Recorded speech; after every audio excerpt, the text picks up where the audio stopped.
जय श्री कृष्णा दोस्तों, कैसे हैं आप सब। मैं आर.के. शास्त्री ज्योतिष क्लासेस यूट्यूब चैनल पर आप सबका स्वागत करता हूं। दोस्तों, कुंडली कैसे देखें पार्ट 5 में मैंने ग्रहों की उच्च राशि और नीच राशि और साथ में ही ग्रहों की दृष्टि के बारे में बताया था। आज पार्ट 6 में मैं आपको बहुत ही मोस्ट टॉपिक बताने वाला हूं। इस वीडियो में आप जानेंगे ग्रहों के अकॉर्डिंग कुंडली रीड करने का दुनिया का सबसे आसान तरीका। तो दोस्तों, इसे पूरा देखें और पिछली वीडियो के क्रम से इसे समझने का प्रयास करें। मैं विश्वास के साथ कहता हूं कि पिछली वीडियो को यदि ध्यान से देखा है और मोस्ट ये जो सारणी है इनको अपने रजिस्टर में आपने मेंटेन किया है, तो आज आप कुंडली रीड करना 100% सीख जाएंगे। और मेरा उद्देश्य भी यही है कि आप अपनी स्वयं की कुंडली देखना स्वयं सीख जाएं। लेकिन इससे पहले यदि मेरे इस चैनल को सब्सक्राइब नहीं किया है तो प्लीज अवश्य कर लें। और आप चाहते हैं कि मेरा वीडियो अपलोड होते ही आपके पास मैसेज आ जाए तो बेल आइकन को भी ऑन कर दीजिए।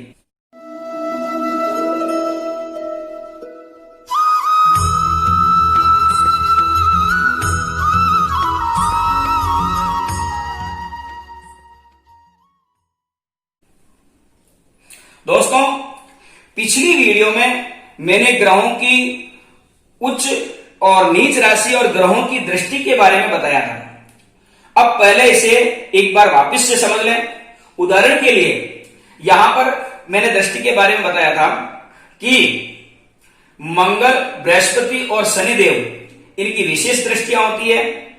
बाकी सभी अन्य देव जितने भी ग्रह हैं वो 7वें घर को पूर्ण दृष्टि से देखते हैं, लेकिन मंगल जो है 4th, 7वें और 8वें घर को, बृहस्पति 5वें, 7वें और 90वें घर को, शनि 3रे, 7वें और 10वें घर को पूर्ण दृष्टि से देखते हैं।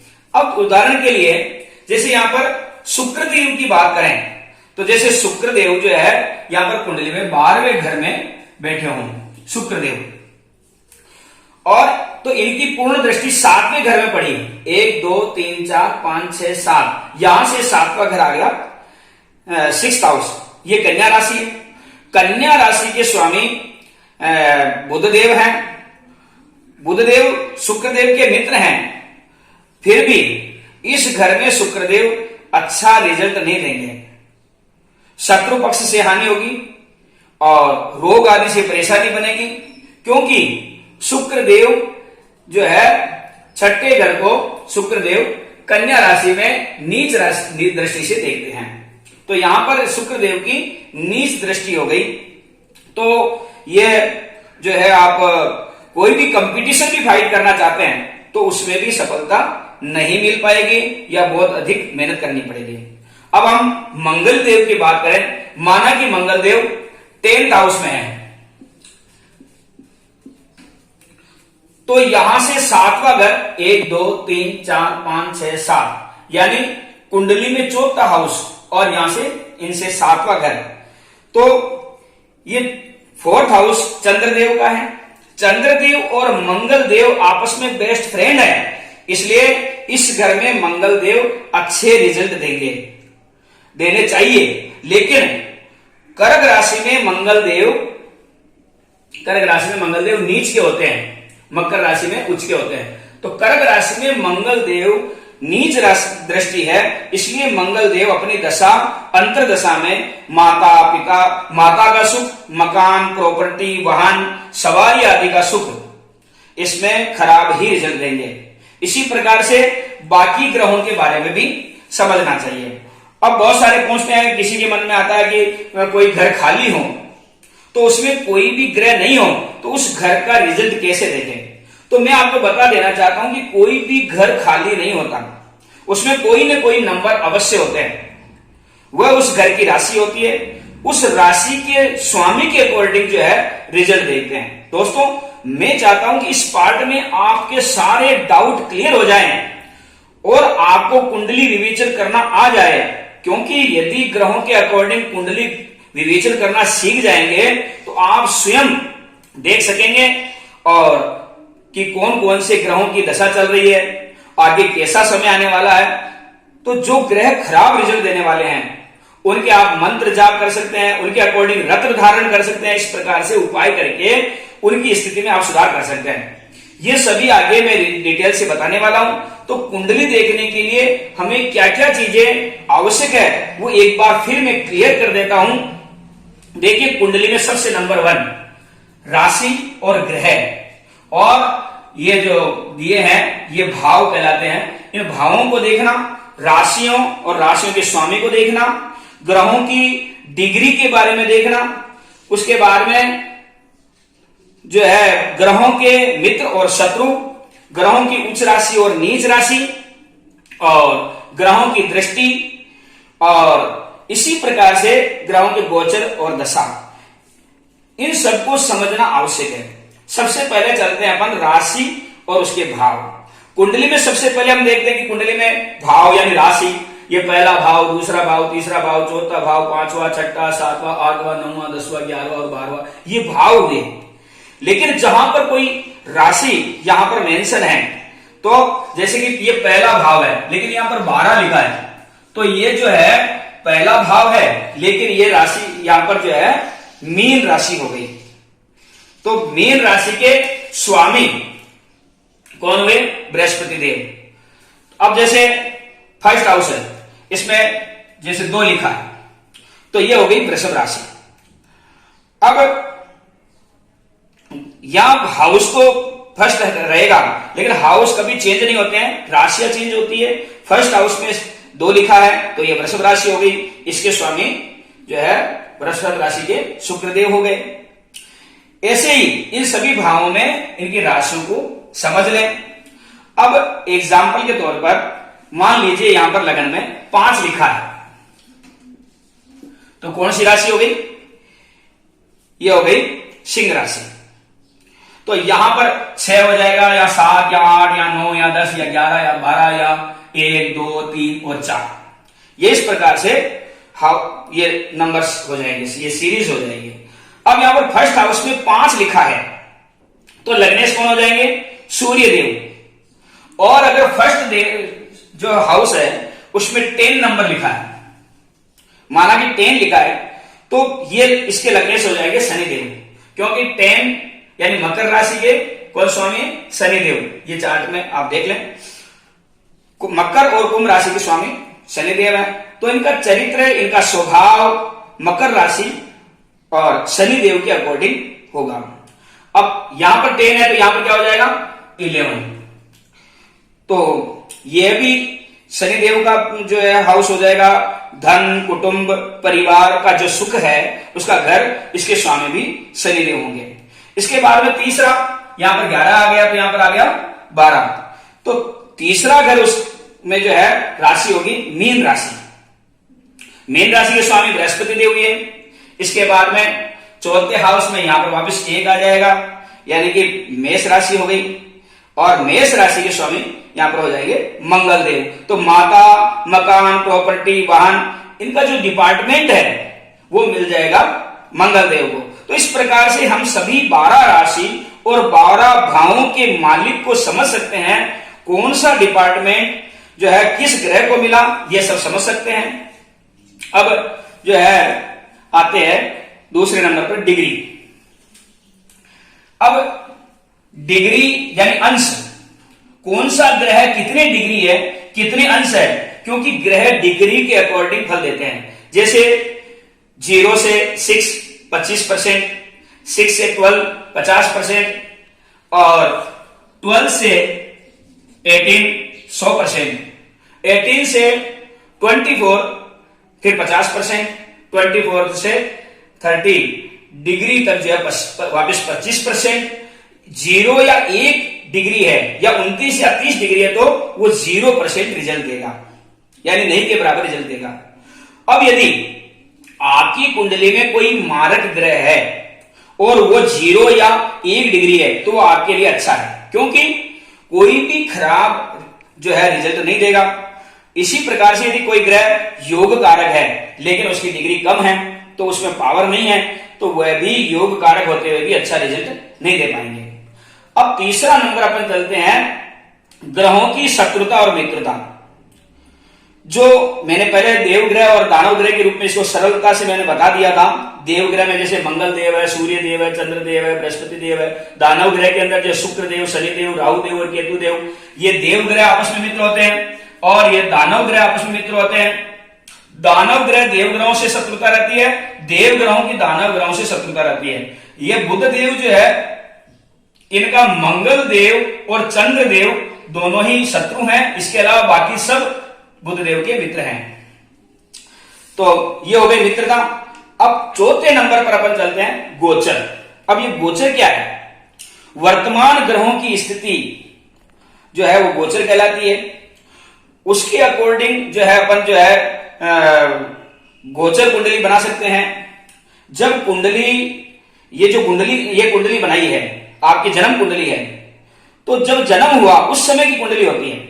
उस समय जो ग्रह स्थिति होती थी वह उसमें मेंशन करते हैं। लेकिन गोचर कुंडली में, हमारे जन्म लग्न कुंडली में या चंद्र कुंडली में यानी कि राशि कुंडली में वर्तमान जो ग्रह स्थिति है, वर्तमान में पंचांग के अनुसार वर्तमान में ग्रहों की जो स्थिति है वो मेंशन करके कुंडली तैयार की जाती है। गोचर कुंडली को भी मैं अलग से डिटेल में समझा दूंगा। गोचर में विशेष रूप से 4 ग्रहों को देखा जाता है। वे है बृहस्पति देव, शनि देव, राहु देव और केतु देव। बृहस्पति, शनि, राहु और केतु, क्योंकि ये 4 ग्रह लंबे समय तक रहते हैं। बाकी ग्रह बहुत कम रहते हैं। जैसे चंद्रदेव है, ये चंद्रदेव केवल मात्र 2.25 दिन राशि चेंज कर देते हैं। सूर्य देव है तो सूर्य देव भी 1 महीने, बुध देव भी लगभग 1 महीने राशि चेंज कर देते हैं। इसी प्रकार से मंगल देव और शुक्र देव ये 40 या 45 दिन में एक राशि में रहते हैं। तो ये ग्रह जल्दी जल्दी अपनी राशियां चेंज करते हैं, इसलिए इनका प्रभाव भी कम समय तक ही रहता है। लेकिन बृहस्पति देव जो है ये 13 महीने रहते हैं। शनि देव जो है ये 30 महीने यानी कि 2.5 साल तक जो है एक राशि में रहते हैं। राहु देव और केतु देव ये 18 महीने यानी 1.5 साल तक जो है एक राशि में रहते हैं। तो इस प्रकार से ये 4 ग्रहों की जो गोचर है उसमें स्थिति देखना जरूरी होता है। उसके बाद में आता है 5वें नंबर पर दशा। दशा कैसे निकालते हैं इसका मेरे अलग से वीडियो बना हुआ है, उससे दशा निकालना सीख सकते हैं। महादशा चार्ट से हम ये जान सकते हैं कि जन्म हुआ उस समय कौन सी महादशा चल रही थी और अभी वर्तमान में किसकी महादशा चल रही है। क्योंकि किसी भी ग्रह का अच्छा या बुरा रिजल्ट उसकी दशा या अंतरदशा के अनुसार मिलता है। तो दशा, महादशा, अंतरदशा भी देखना अति आवश्यक है। महादशा का जो मैंने वीडियो बनाया है इसका लिंक मैं डिस्क्रिप्शन में दे दूंगा। और अब आते हैं 6ठे नंबर पर दृष्टि। सभी ग्रहों की 7वें घर में पूर्ण दृष्टि होती है, लेकिन वो जहां भी बैठे हो, कोई भी ग्रह जहां बैठे हो वहां पर 7वें घर को पूर्ण दृष्टि से देखते हैं। लेकिन कुछ ग्रह विशेष होते हैं जिनकी इनकी विशेष दृष्टि होती है। मंगल देव 7वें घर के अलावा 4थे और 8वें घर को भी देखते हैं। बृहस्पति देव 7वें घर के अलावा 5वें और 9वें घर को भी देखते हैं। शनि देव 3रे, 7वें और 10वें, इन ग्रहों को विशेष रूप से इनकी दृष्टि रहती है। तो दृष्टि जो है ये भी देखना आवश्यक है। उसके बाद में आता उच्च और नीच, जो मैंने पिछली वीडियो में पूरा डिटेल से बता दिया था। तो उच्च और नीच ग्रह जो है ये उच्च राशि में ग्रह बैठे हो तो अच्छे परिणाम देते हैं, नीच राशि में बैठे हो तो बुरा परिणाम देते हैं। जैसे सूर्य देव है, सूर्य देव यहां पर बैठे हो, यहां पर 1 लिखा है और यहां पर सूर्य देव बैठे हो, तो मेष राशि में सूर्य देव क्या हो गए? उच्च के। तो इस प्रकार से उच्च और नीच को भी देखना अति आवश्यक है। तुला राशि में सूर्य देव नीच के हो जाते हैं। तो यदि मेरा पिछला वीडियो आपने नहीं देखा हो तो उसको अच्छी तरह से देख लें, जिससे कि आपको अच्छी तरह से समझ में आ जाएगा। तो उच्च और नीच राशि को भी देखना अति आवश्यक है। अब कुंडली का विवेचन करने के लिए नंबर 8वां आता है।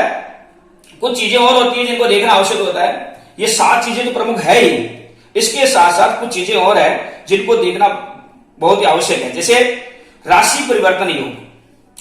राशि परिवर्तन योग क्या है? कोई भी ग्रह जो है एक दूसरे की राशि में बैठ जाए तो उसे राशि परिवर्तन योग कहते हैं। जैसे माना कि यहां पर मेष राशि है, यह मेष राशि है यहां पर, और मेष राशि के अंदर जो है ये बुध देव बैठ गए, और यहां पर जो है ये कन्या राशि, कन्या राशि में अगर मंगल देव बैठ गए, माना कि यहां पर मंगल देव है और यहां पर बुध देव है। मेष राशि मंगल देव की है, ये जो है छठी राशि कन्या राशि ये किसकी है? बुध देव की। तो इस प्रकार से बुध देव और मंगल देव दोनों आपस में शत्रु है, लेकिन यहां पर एक दूसरे के घर में बैठ गए, राशि परिवर्तन हो गया, इसलिए ये बुरे रिजल्ट नहीं देंगे, अच्छे ही परिणाम देंगे। तो यहां पर जो है एक होता है विपरीत राजयोग। अब विपरीत राजयोग क्या है, इसको भी आपको समझना आवश्यक है। देखिए कुंडली में माना कि ये छठा हाउस, ये 8th हाउस, ये 12th हाउस, ये हाउस जो है बुरे घर कहलाते हैं। इनके मालिक छठे, 8वें और 12वें घर के मालिक कहीं भी बैठे हो तो अच्छा परिणाम नहीं देते हैं, अच्छा रिजल्ट नहीं देते हैं। जैसे लेकिन इन बुरे ग्रहों के, इस बुरे ग्रहों के जो मालिक है, जैसे छठे घर का मालिक है वो 8वें घर में बैठ गया, 12वें घर में बैठ गया, तो वो अच्छा परिणाम देंगे। जैसे कि वो मान लीजिए मिथुन लग्न है, तो 3, 4, 5, 6, 7, 8, 9 और 10, यहां पर 10 होंगे, यानी कि मकर राशि हो जाएगी। मकर राशि के स्वामी होंगे शनिदेव, और माना कि शनिदेव यहां पर बैठे हैं 12वें घर में।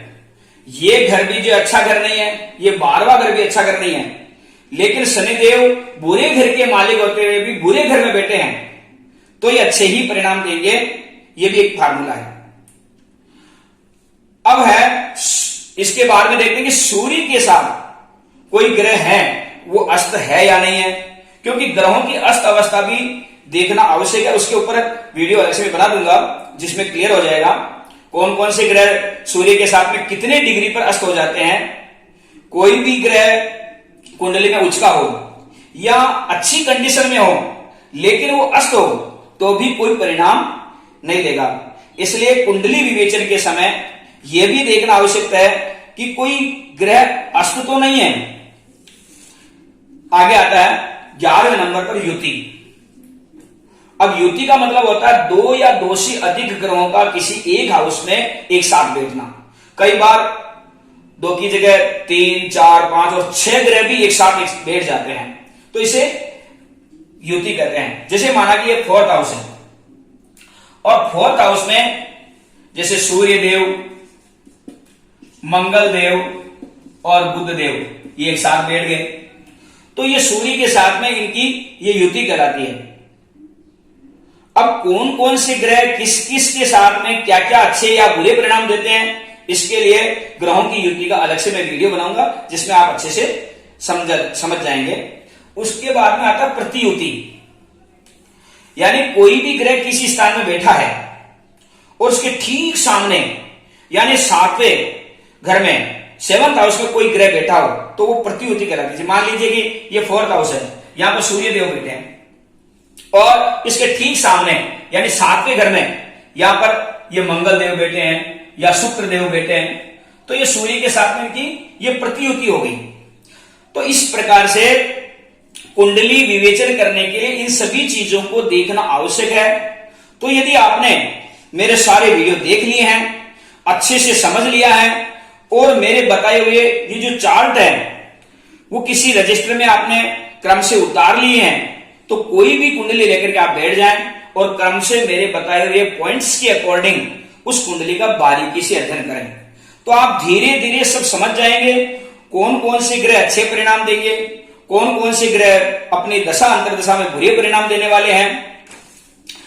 दोस्तों, यदि कोई ग्रह अच्छे हैं लेकिन उसमें पावर नहीं है, तो ऐसे उनको कैसे पावरफुल किया जाए जिससे वो अच्छे रिजल्ट देने लगे, या फिर ऐसे बुरे ग्रह जो नकारात्मक परिणाम दे रहे हैं उनको कैसे कंट्रोल में करें, इन सबको मैं अगली वीडियो में क्लियर कर दूंगा।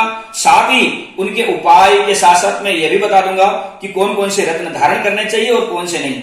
लेकिन दोस्तों, आप सभी से प्रार्थना है इस वीडियो को अधिक से अधिक शेयर करें, क्योंकि मैं चाहता हूं कि यह जो हमारी प्राच्य विद्या है, ये जो हमारे ऋषि मुनियों की देन है, ये एक विज्ञान है, ये एक साइंस पर आधारित है। ये ज्ञान सभी के पास पहुंचे, इसको जाने, इसको समझें, कम से कम अपनी स्वयं की कुंडली देखना सीख जाएं और जो बुरे परिणाम देने वाले ग्रह हैं उसका उपाय कर सकें। तो इसका अधिक से अधिक लाभ उठाएं। इसके लिए अपने जितने भी मित्र लोग हैं उन्हें शेयर करें, व्हाट्सएप ग्रुप है उसमें शेयर करें, क्योंकि अभी मैं बहुत सारी ऐसी जानकारियां देने वाला हूं जो साइंटिफिक है, सटीक होगी, बहुत ही महत्वपूर्ण होगी। तो मिलते हैं अगली वीडियो में नई जानकारी के साथ में। तब तक के लिए मुझे इजाजत दीजिए। जय श्री कृष्णा, धन्यवाद।